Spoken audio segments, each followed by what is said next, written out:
Welcome to Penrose Learning, where we make understanding easy. In this video, I will explain how to add an Ads.txt file in WordPress. First, the easiest way is using a plugin.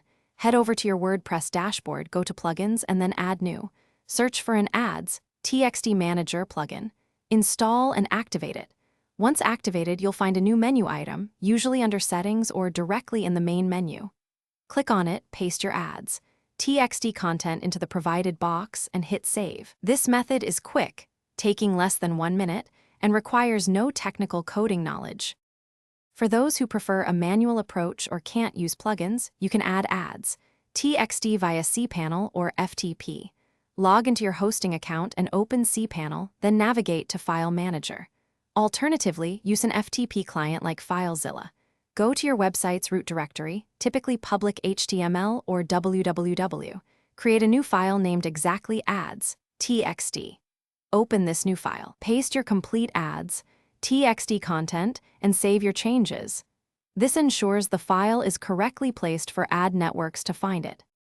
After adding your Ads.txt file, it's crucial to verify its successful implementation.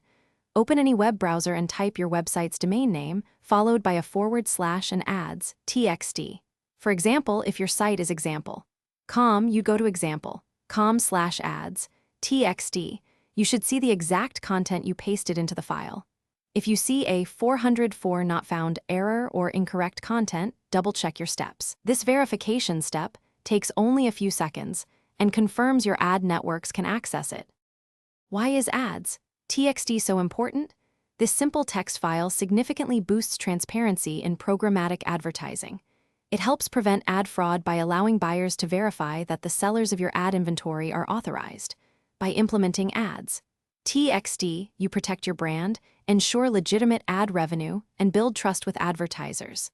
Many ad networks, including Google AdSense, require it for optimal performance. It's a small effort for a big impact, typically taking less than 5 minutes to set up. Thanks for watching. If this was helpful, leave a like and consider subscribing. See you next time.